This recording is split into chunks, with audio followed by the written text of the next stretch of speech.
Two wins and two losses. Thumbs up. All right, perfect. So it's 7:03, everybody. I'm going to go ahead and call the meeting to order. If you could all please rise and join me in the pledge.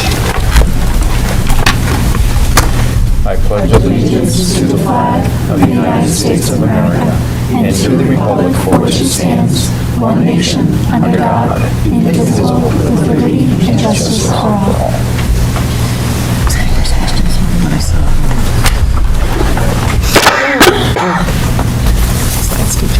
Okay. I'll entertain a motion for the approval of the February 19th board meeting minutes, please. I'll make that motion. By Heather, do I have a second? By Retta. Any changes, errors, otherwise?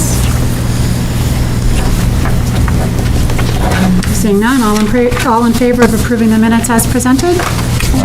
We're unanimous, thank you. Correspondence folder? This evening in the correspondence folder is just another one of the security grants that we had approved by the Department of Ed and the Infrastructure Fund. Perfect.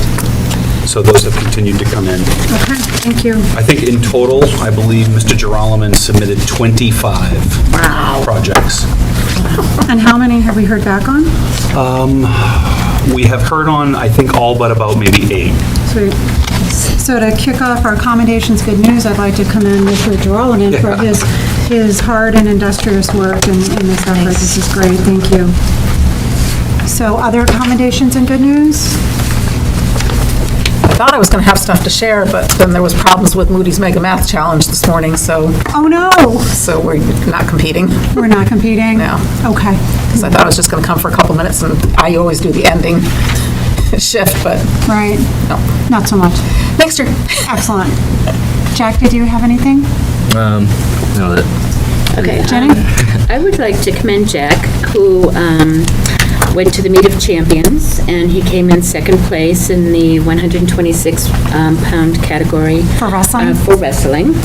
And he also attended the New England's, and there he had 2 wins and 2 losses. So, congratulations, Jack. Nice job. Awesome. Nice job. Congratulations, Jeff.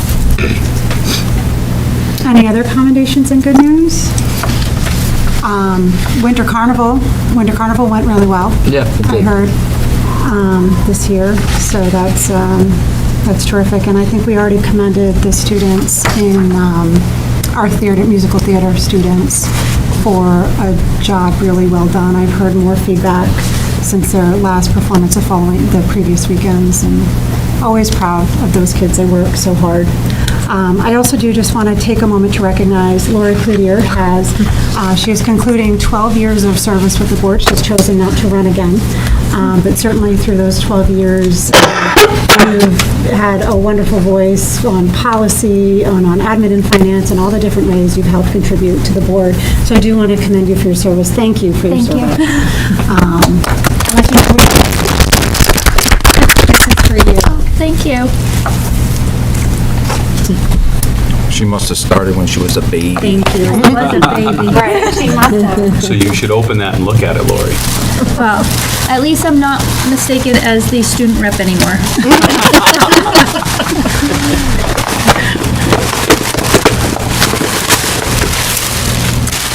Oh, that's beautiful. Thank you. Thank you. All right, so I'll go ahead. I do have one other go ahead. commendation. I did hear that the dance went well, was well attended, and What dance? the middle school? Winter Carnival. Oh. Was there a dance? No, it's not until There wasn't a dance? Oh, I'm sorry. a couple weeks. I'm sorry, I got mixed up. The classes do skits. Skits. Yes. Yeah. I heard those were pretty good. Yeah.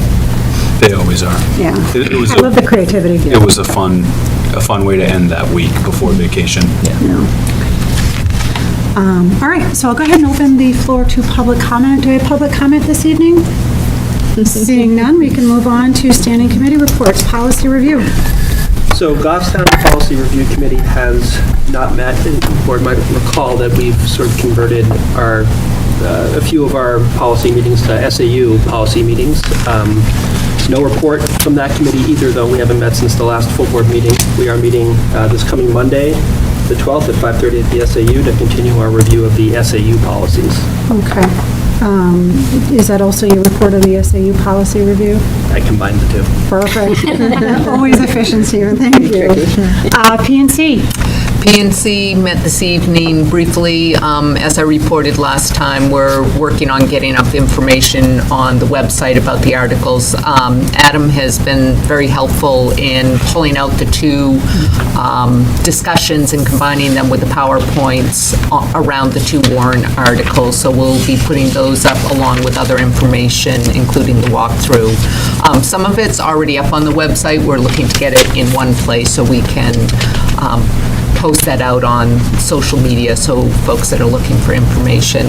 Other than that, when we come back after elections, we'll be looking at volunteer appreciation, teacher appreciation, and then our annual retreat. So that's all we have now. Retreat time. Perfect, thanks, Retta. I have an inquiry. Oh, go ahead.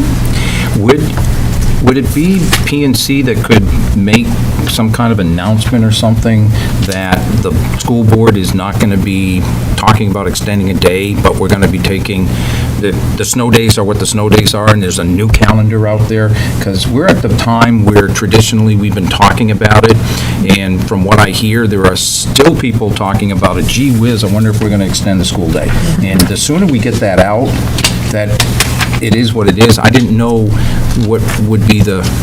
I'm wondering, I mean, I don't really have a platform for making an announcement other than, any of the social media sites, but I'm wondering if there is any further discussion or confusion, it probably should be coming from the SAU office, just as a reminder. We've had a few phone calls, but not many in a while, and since we posted the new calendars, I think people have found them.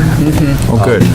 But we're happy to do whatever we can to get the word out if there's confusion or the like. Yeah, even among staff, I know staff and kids alike.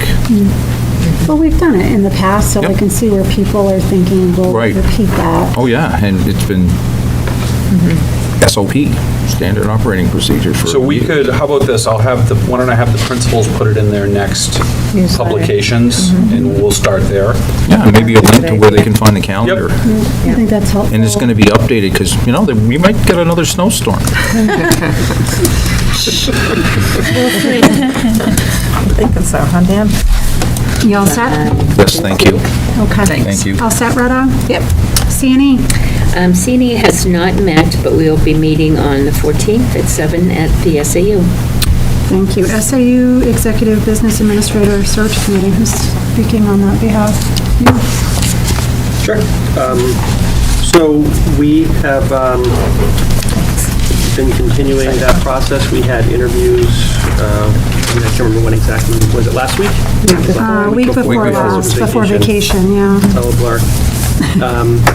And so I think that the plan, Brian, are we bringing that forward at the SAU meeting Thursday? So weather as of permitting? right now, we have a full SAU board meeting scheduled for Thursday, and the weather does look concerning Wednesday night into Thursday, so we'll have to check and see what the weather looks like. If the weather Thursday night is bad, I'd like to propose, I know that this will be probably a little bit of a challenge for folks, but would be to have the meeting the next night on Friday evening, which could be probably not how everyone really wants to be spending your Friday night. But at this point, we've got a conference call with Homeland Security tomorrow looking at the weather, but it looks like it's starting Wednesday afternoon and continuing into Thursday. So that could be Thursday late morning, and we could be looking at a delay. It could be midday on Thursday, and it could be clear for the SAU board meeting Thursday night. I think we'll just have to wait and see what the speed and the trajectory of the storm is going to be. But this is 6 to 12 inches of heavy wet snow. So it's going to be, I think it's going to be a tough one, and I think the wind's going to be a factor as well. It's hard too, because it's New England, and the weather forecast changes so many times, leading up to a storm. It's going to be huge, It's then the it's going to be speed small, and the it's just timing hard and, to tell. how far north it goes or how far south it goes. Okay. so Exactly. To be determined, I Yes. guess. We'll keep an eye on that. Okay. All set? Yeah, all set. All right. Which brings us to Budget Committee report. However, we've not met since this board met last, so nothing to report. A&F. ANF met this evening, and we would like to bring forward a total manifest, so I would... Oh, yeah, I guess we will pass those out, yeah. While it's being passed out, I will read that I would like to make a motion that we approve a total manifest in the value of $1,230,036.95. Got that motion? Do I have a second? I'll second. By Heather. Details, please. I'm waiting for all the little yellow papers to make it around the table so everybody can see. And while you all know what the layout is, we've had payroll and payroll taxes and health trust and insurance withheld from the payroll, making those payments $780,853. That was just one payroll this time, which happened to be a couple days ago. Sped activity, we have 4 companies who got paid over $5,000 this manifest. Boothby Therapy, $7,656 for January and February for multiple students. Southern New Hampshire Speech Therapy, $27,460. We continue to have to pay external assistance for speech therapy because it's very difficult to attract and retain a speech therapist. Spalding Youth Center for $13,943. January tuition for 2 students. Strong Foundations Charter School, $84.78. 4 students for January. That's a total of $57,537 for sped activity, $5,000 and above per vendor. General expenses, Dead River Company, where we get our propane and number 2 oil, $29,117, pretty much for all the schools. Eversource, $23,952, again, just about all the schools and including the alt ed. Goffstown Truck Center, $118,628 for January to the Manchester School of Technology, the regular bus, the late bus, the extra camera money, and the MVMS ATH. We didn't- Athletics, probably? It must, I think so, yeah. We didn't go into that detail, sorry. Granite State Plumbing, $10,227.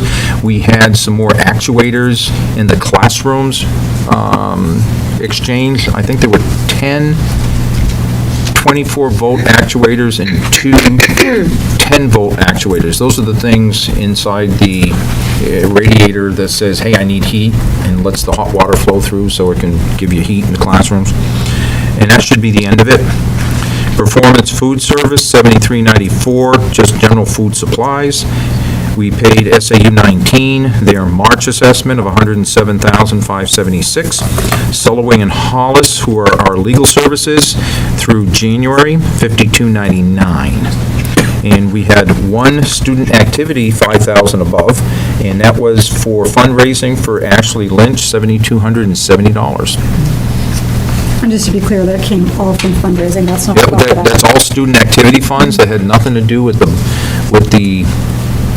students did a great job. I don't know if anybody knows much more about it and could talk a little more about it. Was it all Stuco, Jack? It was a whole mess of clubs that all came together for the, there was the benefit breakfast we had back in January? January, yeah. Back in January. Martin Luther King weekend. Yep, and then in December last year, we had the, there was a night at Sliders where a portion of the proceeds go towards that. I don't think that is in this. I think that's just from January, I would assume. But So there's another commendation. Great job to all the students who came together and extraordinary. participated to help support their friend. Any questions? Seeing none, all in favor of approving the manifest as presented? Aye. We're unanimous, thank you.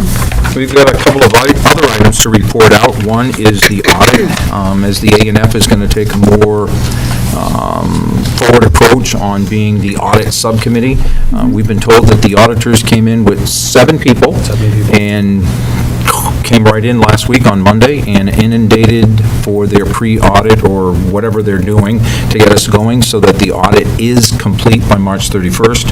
we're going to do a little, or the SAU administration going to do a little investigating to find out if that March 31st is where the paperwork has to actually go to Concord. And traditionally has this board reviewed that paperwork before it went, or is that something that we need to do?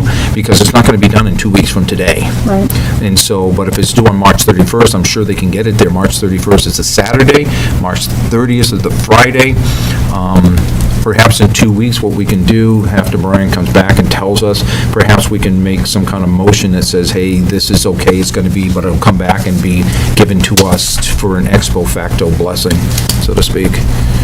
Okay, because my understanding was when we talked 2 weeks ago that they were confident they could get it done by the end of the month. They can get it done, but we may not have So a meeting to say, okay, send it in before the end of the month. So, and that's what I was more concerned about, is whether an official report is going to go to an official body without this body seeing it first. Right. Okay. So more to come in 2 weeks on that? I think so. Okay. Anything else? Yep, we had one other item we discussed. We are looking not only at expenditure projections, but revenue projections. So we asked the SAU accounting staff to see if they could give us something at the A&F subcommittee. They gave us something, but it's not prime time, ready to go yet. So we're going to have a little feedback back and forth. They're going to polish it up a little bit and see what we come up with. We believe in A&F we're taking a more proactive role. Let's take a look at all the books. Okay, so we don't get the surprises.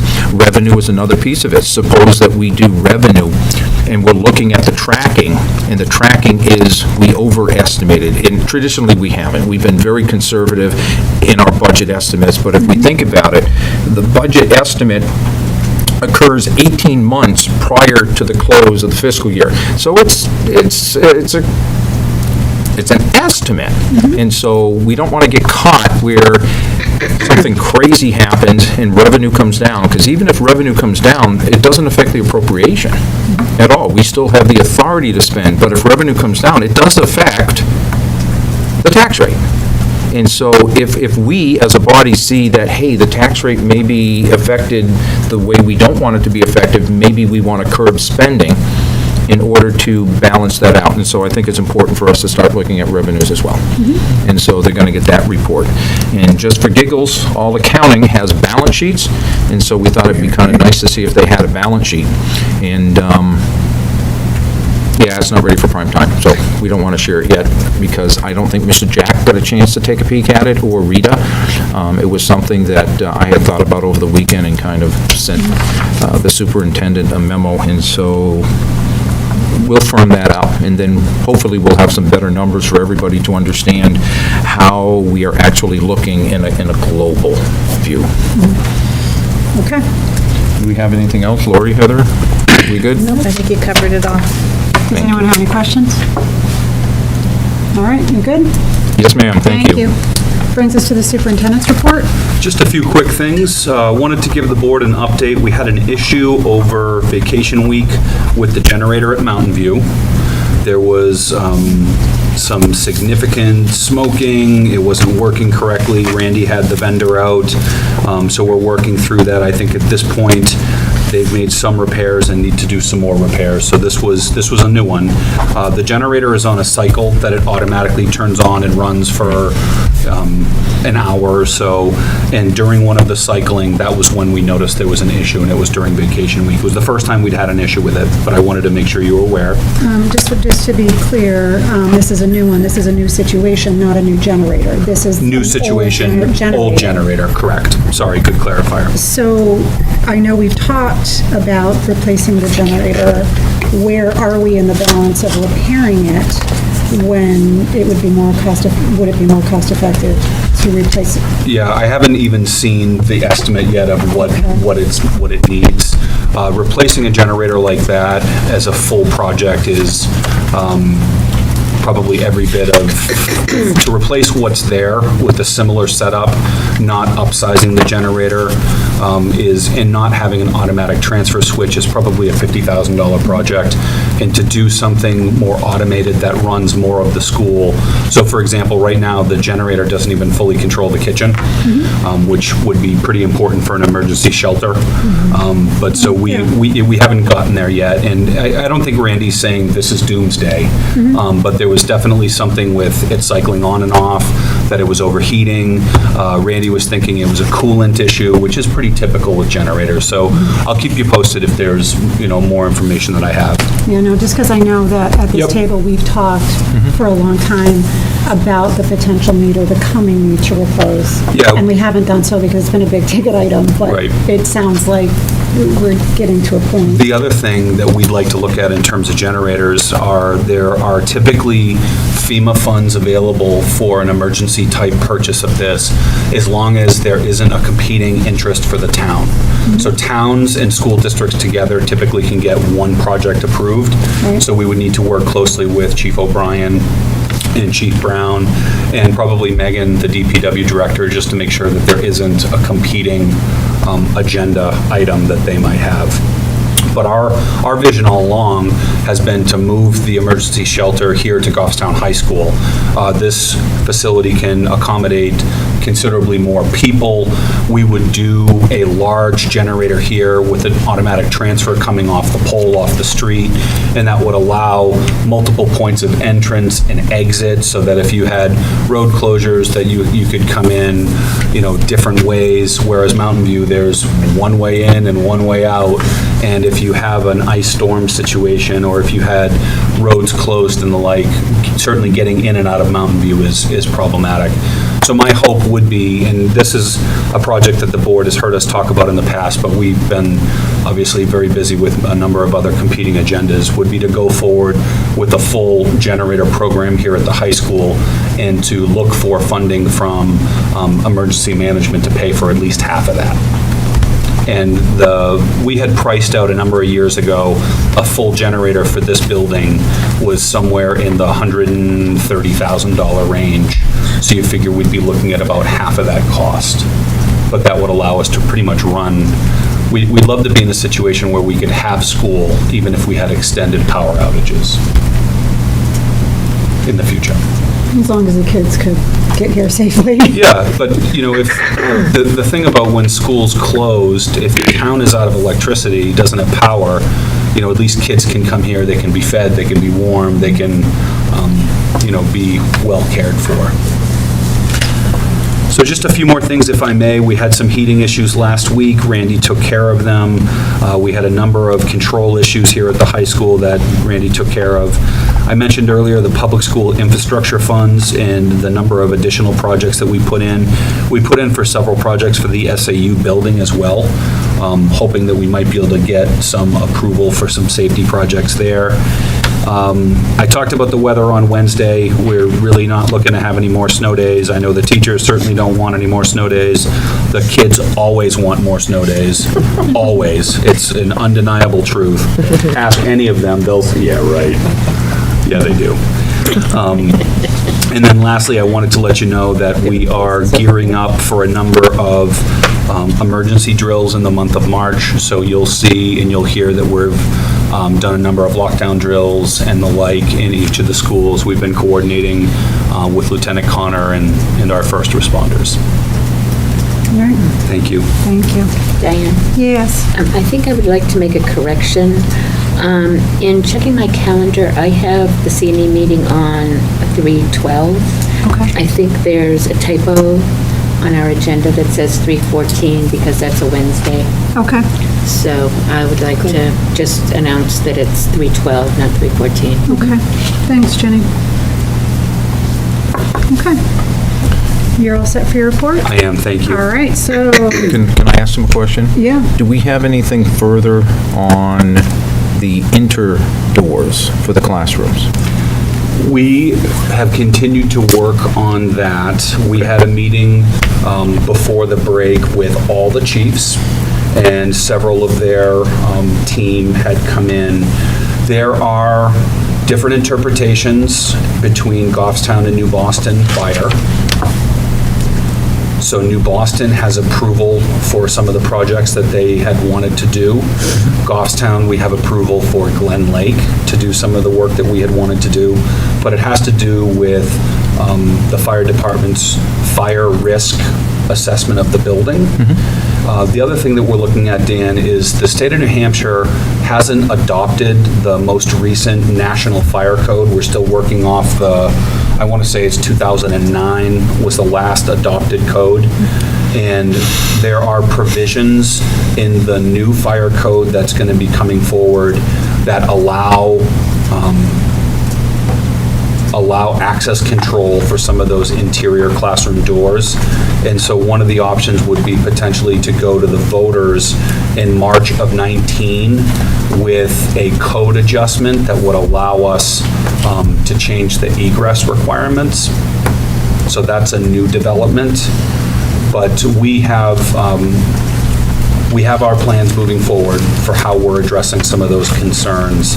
And at this point, it is unresolved, the secondary classroom door access control, but we're focusing on all of the other things at this point and continuing to work through with the fire department.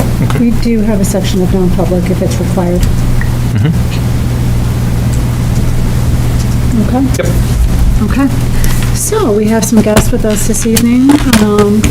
We would like to invite Mike Lee and his students to come to the table for a presentation. You may remember when we talked about CNE, the report that Mr. Lee had shared some great work he was doing, and we invited him and his students to come join us here tonight to share.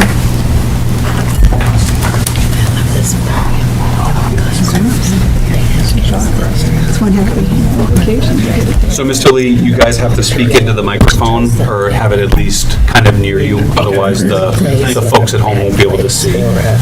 Like, be careful, please, with their bodies. Yeah. Just give us a brief moment.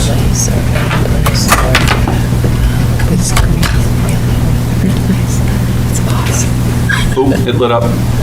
Is that what it was supposed to do? There it is. Okay. Oh, it's one of those, clapper. yeah. Clap on, clap off. All right, good evening. Good evening. So my name is Mr. Lee, and just a little bit about me. I'm just going to try to get this pretty quick here. My name is Michael Lee. I just got my MED, my master's from SNHU through the district. Proud of that. So I also been teaching. I got working at Rensselaer, which is RPI, over the past 3 summers, trying to learn more technology and how I can incorporate that into my classroom. I worked at MVMS for the past 10 years. I've coached C-Perch for 3 years, from 2014 to 2017. I coached First Tech Challenge this year, and all 3 of these guys are in my First Tech Challenge group, which I'm very proud of. And all these guys had to have high 90s to get in there, so plug in for that. Nice job, guys. I also coached volleyball from 2010 to 2016. A little bit about my students. Karis, just raise your hand. This is Karis. She has been with me for a couple of years now. She's done C-Perch in 2016 and 2017. She's actually come here from England as well, so this is also a big change. And then she's also done First Robotics this year, which is our first year of this program. Lilith, Cordette, 8th grade, this is her first year in the First Tech Challenge, and these guys are going to speak on their behalf of why they got interested in this program, and both the other programs have done as well. And this is Gavin Palmer, 8th grade. He's also done C-Perch in 2017, and he did it in the earlier grades in 5th grade as well. And this is his first year doing the First Tech Challenge as well.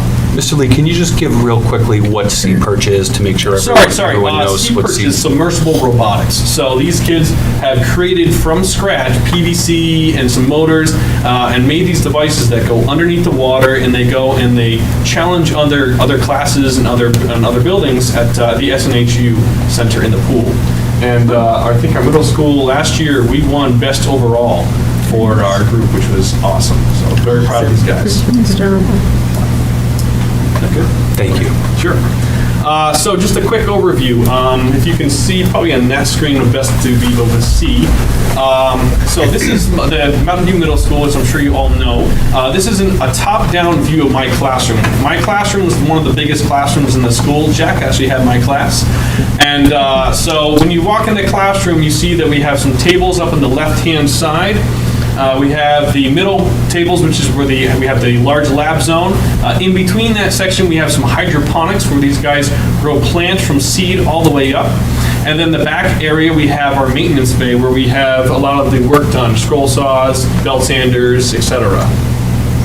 So where was I 10 years ago? So when I started this program, it was all about rocketry, bat houses, bridge design, building bird houses, CO2 car design and building, large bridges, sail car designs, picnic tables. These are all great projects, but they're a little bit dated. So I really wanted to reinvent my classroom and get updated.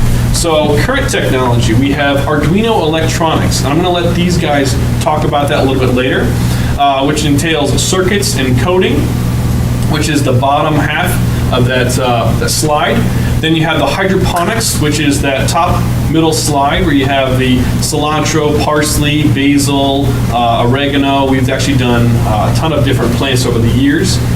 We've also done trebuchets, where we have some small models, which is the one that has the think on it in the upper left-hand corner, upper right-hand corner, sorry. We actually made an 18-foot large trebuchet last year, and then at the end of the year, these kids come down to the field, and we launch 5-pound watermelons about 300 feet, and it's a blast for them to see. Then we also have the newest program, which is the VEX Robotics, which we brought with us, and I'll have these guys demonstrate that, and if you'd like, please come up and help yourself to trying it out. So as we advance, a little bit about the 7th grade program, different from the 8th grade program. In the 7th grade program for robotics, we do a little bit about understanding what STEM is, getting started with the components in the kit, doing some simple machines in motion, then doing a chain reaction challenge, and then they design and create their first robot, where it is teleoperated. And if you don't know what teleoperated is, it's actually taking a controller and physically controlling the robot. In 8th grade, however, they do a little bit of review of Unit A, learning about, we're reminding them of what teleoperated means, what autonomous means, and a hybrid robot. They then recreate their robot, and then they go through key concepts such as applied force, mass, friction, torque, speed, and more. Then they go on to mechanisms, learning about the DC motors that are on our robot, the motor loading, the current draw, and gear ratios. And then the Part 3 challenge, they have a 3-part challenge, where they have a co-op challenge where they need to work together with another group to go through a competition table. They need to then teleoperate that through that challenge. Then they have an individual challenge, and then they have an autonomous challenge where they need to go through the same course but doing it all through programming. They can't touch the robot at all. So unfortunately this slide is not working. I was hoping it would play. But this is actually one of the chain reactions where it goes down an inclined plane, reacts with a pendulum, which then hits a pulley, which then hits the lever, which launches the car into the garage. The 7th grade, we have the Trebuchet Design Project. So this is a fun project. Their objective is using the engineering design process, which is on the right-hand slide.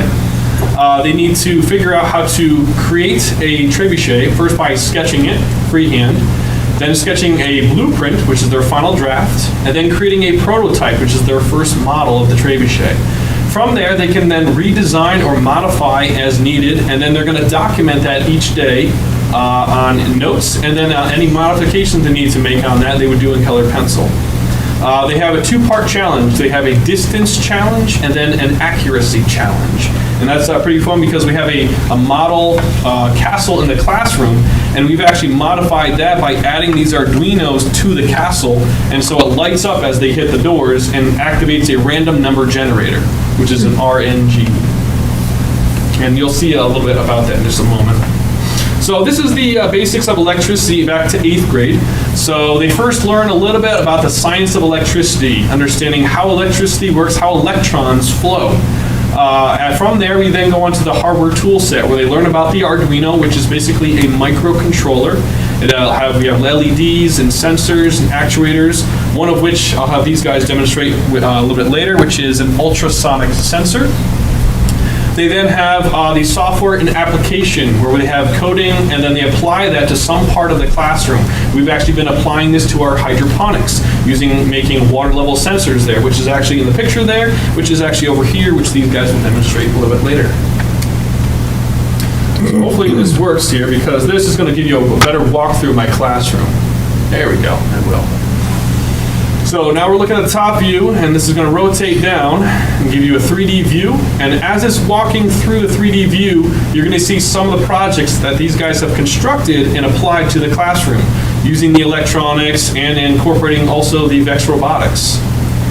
So now we're going to be entering how you'd enter my classroom.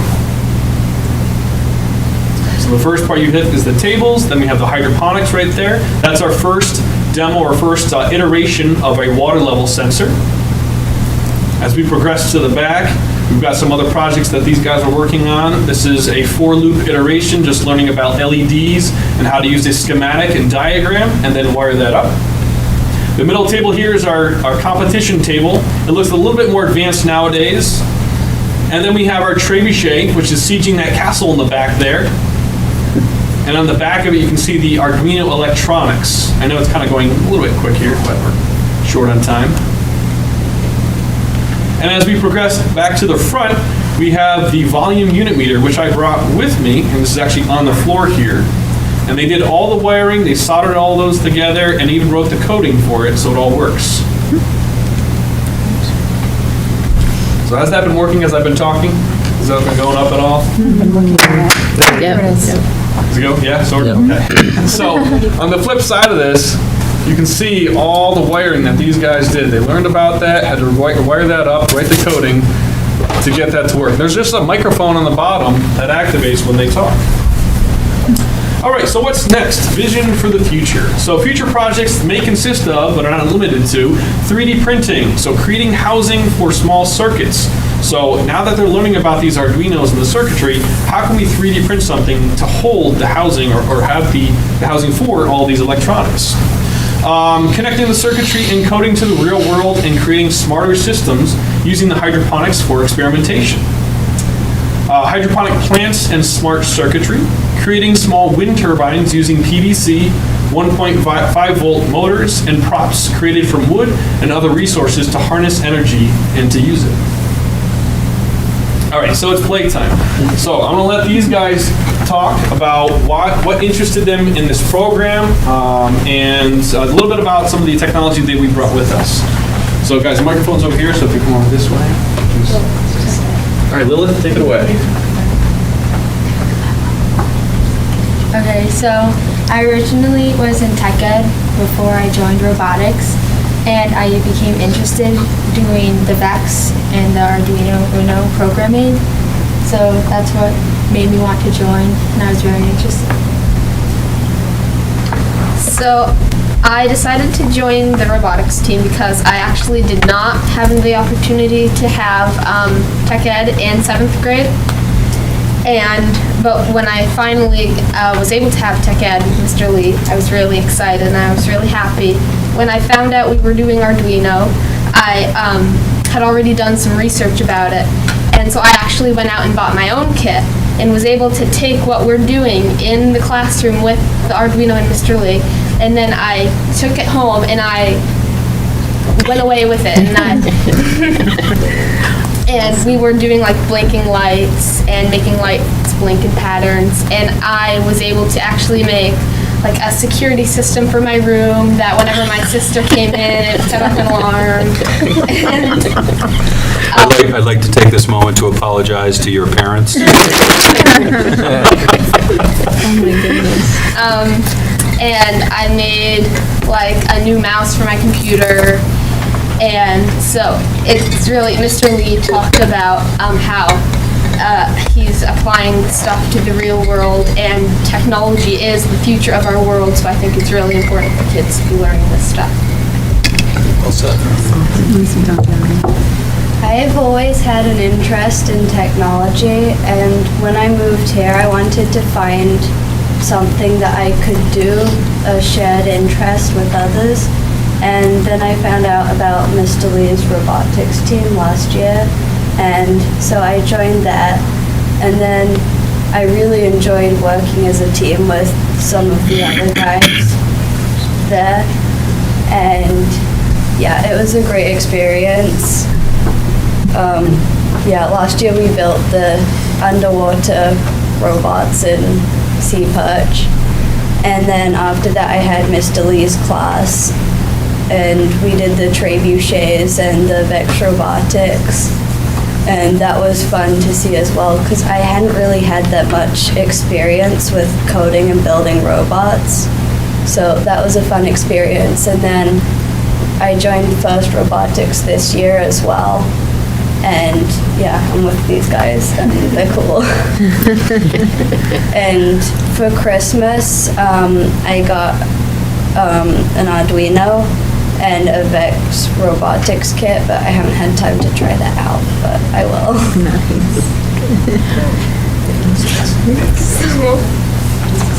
So, just a little bit about what we brought with us. So, this is the ultrasonic sensor. So, Gavin, do you want to talk about that, how that works?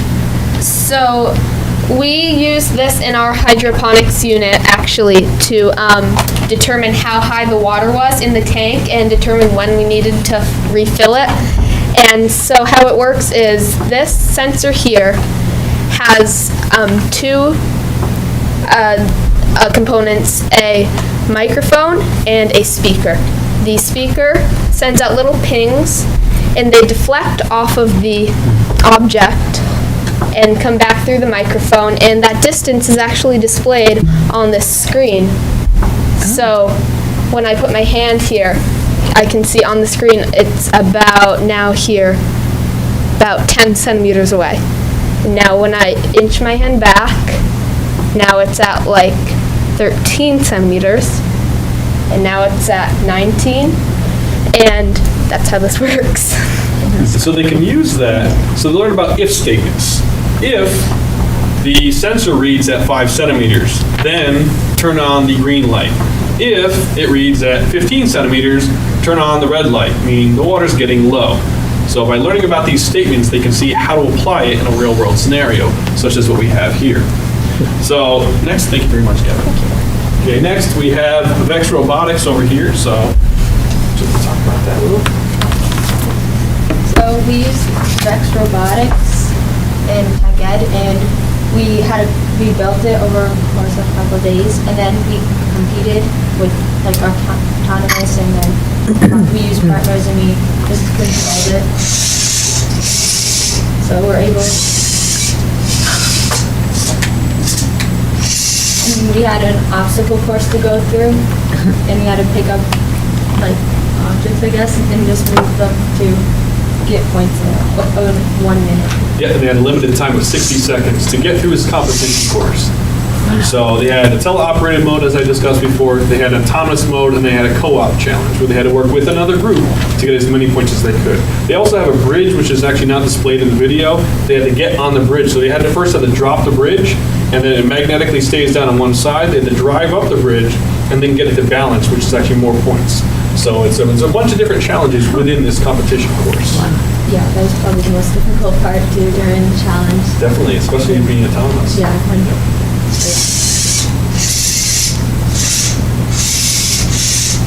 So if you'd like, if you have an opportunity, I know you guys are all busy, but if you want to practice or try out or see what these guys are doing, they're more than welcome to talk about any of the things we have up here. We actually brought some of the small kits. One of these kits that Gavin's holding right now. The great thing is the price. $35 gets you a ton of stuff.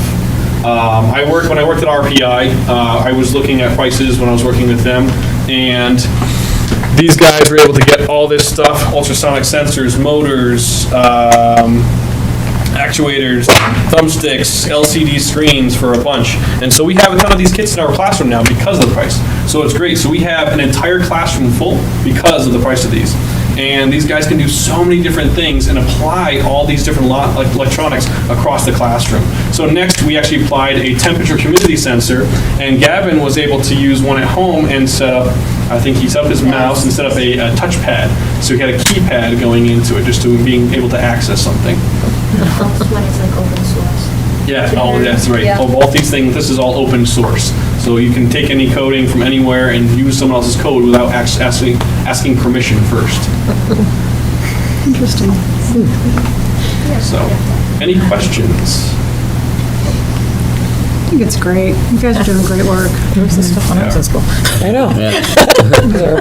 This is an example of, Mr. Lee is a very dedicated, hardworking, I would say visionary teacher. And what he has done in the last 10 years has really been remarkable. This was, pretty much a traditional kind of wood shop type environment in many ways when he talked about building bat houses and the like, and that's all still good stuff. But the world has changed, and just to see, the interest of the kids, I'm always really interested in seeing girls interested in STEM, because certainly the numbers aren't necessarily always there. I'm married, my wife is an engineer, so I'm absolutely a supporter and a proponent of that. But, Mr. Lee, I can't thank you enough that you just continue to up the game. And so we surprised him.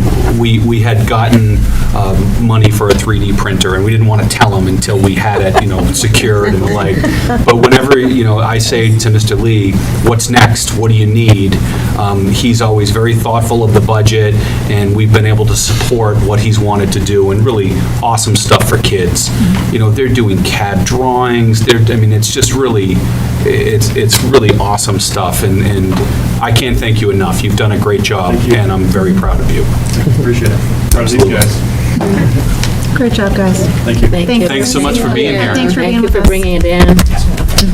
And make sure you don't electrocute your sister, whatever that security system you built. Yeah, don't hear me. Don't do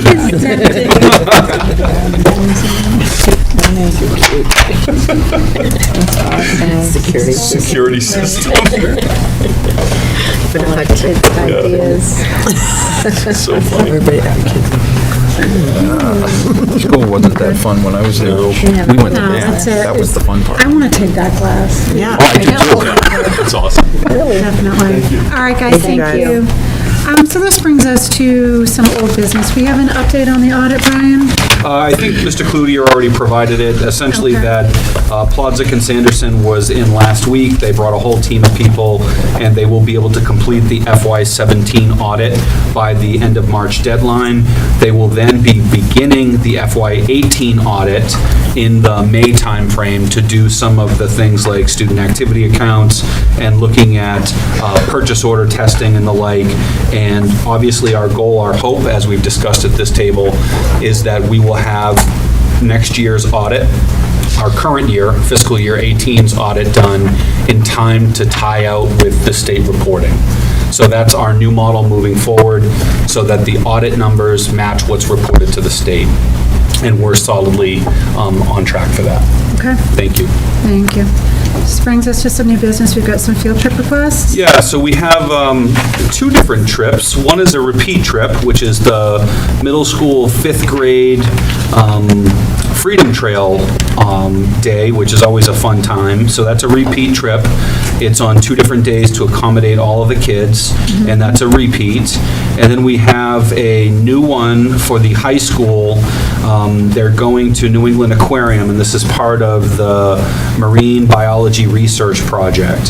So they'll be taking approximately 25 students down to Boston to the New England Aquarium for the cost of just under $12 per student.